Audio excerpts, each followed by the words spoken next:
أعوذ بالله من الشيطان الرجيم بسم الله الرحمن الرحيم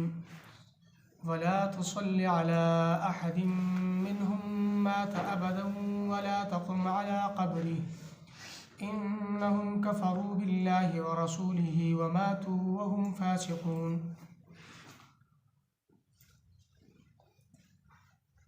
دې آیتونو مبارکو کې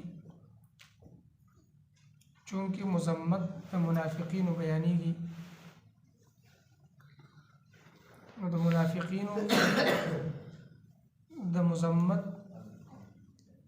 بیانولو په ضمن کې په دې آیت مبارکه کې یو قانون او یو قاعده ذکر کیږي، او دې قانون او قاعده سره منافقین سره نورم نفرت او نورم جدائی زیاتیږي. لکه د منافقین متعلق یو خدا حکم دی چې یا ایها النبی جاهد الكفار والمنافقین واغلظ علیهم، کفار سره وجنګیږه توري سره، منافقین سره وجنګیږه لسان سره، جبی سره. خو دې سره سره چې کله منافقین سره تاسو قولی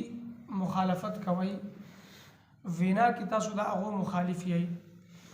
نو بیا په عمل کې مخالفت پکار دی. او چې کله یو منافق چې اعتقادي منافق وي دا مړ شو او د مرګ راغی، نو د جنازه مکوئ،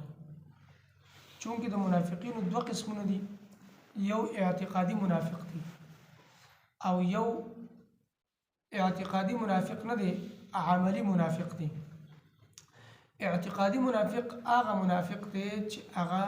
د زړه نه کافر وي او په ژبه باندې د اسلام دعوه کوي. عملی منافق هغه منافق دی چې هغه په زړه مسلمان دی او په ژبه مسلمان دی، خو علامات پکې د منافقینو دي. نو عملی منافق چې دی د جنازه جایز ده، خو اعتقادي منافق چې دی دغه جنازه جایز نه ده، ځکه چې هغه خو کافر دی، صرف د اسلام دعوه کوي او خپل اسلام ښکارا کړ دی او ظاهر کړ دی، نو د کافر جنازه جایز نه ده. نو منافق چې کوم اعتقادي دی دا هم کافر دی، د جنازه هم درست او جایز نه ده. عبد الله بن ابی رئیس المنافقین، د منافقینو سردارو او مشر د منافقینو، کله چې د مرګ ته نږدې شو د زوی راغی پیغمبر صلی الله علیه وسلم ته درخواست وکړو چې ته دله د مغفرت دعا وکړه. پیغمبر صلی الله علیه وسلم چې مغفرت دعا وکړم، الله رب العزت آیت راولېږو استغفر لهم او لا تستغفر لهم ان تستغفر لهم 70 مره فلن يغفر الله لهم. کته ورله د بخښنې دعا کوي او کنه کوي، کته ورله او یا ځله هم د بخښنې دعا وکړي، دا دعا د په حق کې ناقابل قبول ده. نو چې کله مړ شو راغی پیغمبر صلی الله علیه وسلم ته چې اوسې جنازه وکړه او د زوی مؤمن مسلمانو، پیغمبر صلی الله علیه وسلم د جنازې له لاړ او خپل قمیص مبارک کورتا پیغمبر صلی الله علیه وسلم د کفن لپاره ورکړل، او دا چونکې د بدل په پیغمبر صلی الله علیه وسلم باندې کله چې په جنگ بدر کې دا کافر قیدیان شول، نو په دې کافرو کې د پیغمبر صلی الله علیه وسلم تر عباس رضی الله تعالی عنہ هغه موجود، نو هغه عباس رضی الله تعالی عنہ ته د عبد الله بن ابی کمیس ورکړو خپل، هغه چې کله قیدی شو نو هغه سره د قمیص انتظام نو د خپل قمیص ورکړو، نو د قمیص په هغه باندې پوره شو، د نور چا قمیص په نه پوره کېده. نو داغه قمیص د جنگ بدر په موقع باندې ورکړو، نو وروسته د مرګ په موقع باندې پیغمبر صلی الله علیه وسلم هغه بدل خلاص خپل قمیص دل ورکړو، په دې کې ولا دغه کفن ورکړي او په هغه کې ولا کفن ورکړل شو. او پیغمبر صلی الله علیه وسلم جنازې ته مخکې شو، عمر فاروق رضی الله تعالی عنہ اې د الله رسول ته داسې منافق جنازه کوي، داسې منافق جنازه مکه. پیغمبر صلی الله علیه وسلم چې الله تبارک وتعالى مال اختیار را کړی، لکه الله رب العزت زمانه کړه نه يم د دینه مال الله تبارک وتعالى اختیار را کړ دی نو الله تبارک وتعالى آیتونه ولګل ولا تصلي على احد منهم مات ابدا خدا سے منافق باندې جنازه مکو روایتو کې راځي چې پیغمبر صلی الله علیه وسلم دا جنازه کړې و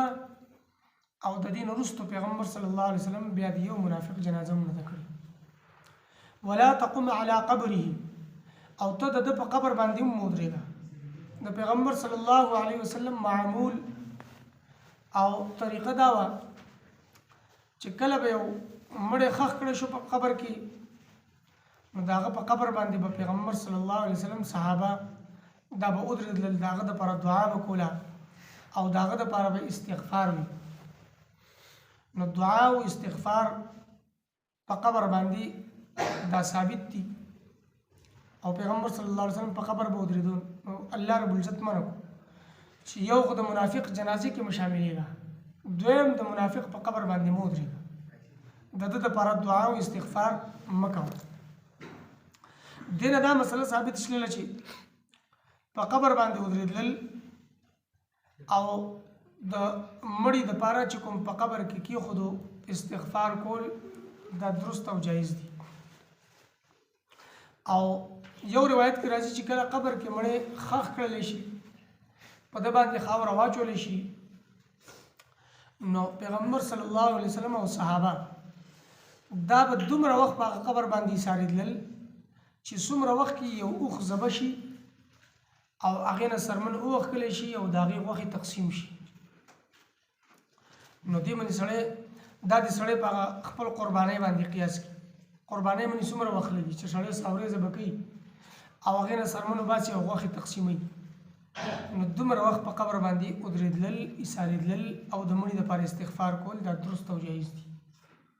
زموږ معاشرې کې چې کله مړی خښ کړي او په هغې باندې خاوره واچي نو بیا خلک وایي چې قبر خالی کوي اوس قبر نه ځای کور ته قبر خالی کوي قبر باندې مه ودرېږئ دا قبر خالی کوي ولې فرشتې به راځي حساب کتاب به کوي هغه د برزخ معامله ده او د برزخ معامله چې دا هغه بل عالم دی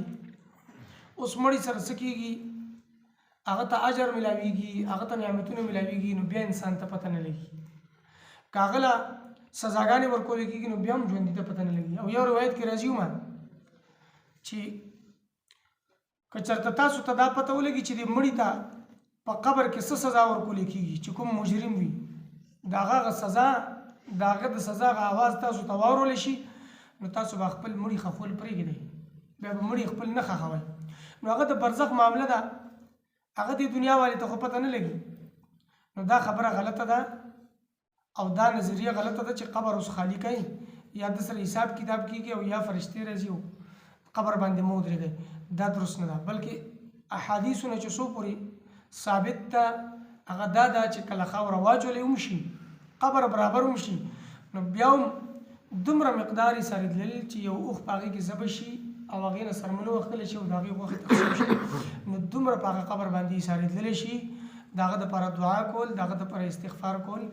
دا جایز دي او دا د صحابه او د پیغمبر صلی الله علیه وسلم طریقه او معمول پاتې شوی دی چې مړي دپاره باید دعا کول او دومره وخت په قبر باندې به ایسارېدلل نو الله تبارک وتعالی خپل محبوب صلی الله علیه وسلم منع ولا تقم على قبره د منافق په قبر باندې مه ودرېږه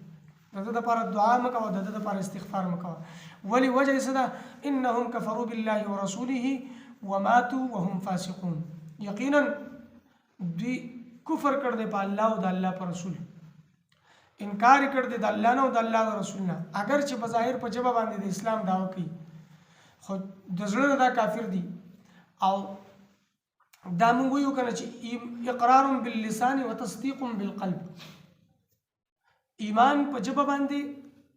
راوړل او زړه سره د هغې یقین کول تصدیق کول هغه رښتینې ګڼل دا ضروري دي صرف په ژبه باندې یو سړی وایي چې لا اله الا الله محمد رسول الله او زړه نه د اسلام نه راوړي دا نه مسلمانېږي یا صرف زړه کې د ده خیال راځي چې بس دا کلمه حق او سچ کلمه ده خو په ژبه باندې نه وایي نو دی هم نه مسلمانېږي د منافقینو دا طریقه چې په ژبه باندې کلمه وایي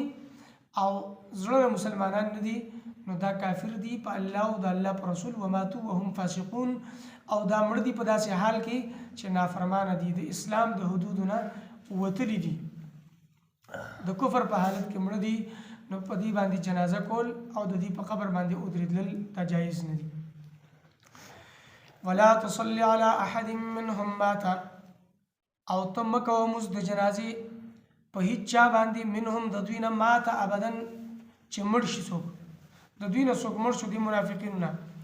ابدا هیڅ کله ولا تقم على قبره او تموت رګه د په قبر باندې انهم كفروا بالله یقینا دوی کفر کړ دي په الله باندې ورسوله او د الله پر رسول باندې وماتوا وهم فاسقون او دا مړ دي په داسې حال کې چې نافرمان دي د اسلام د حدودو نه وتلي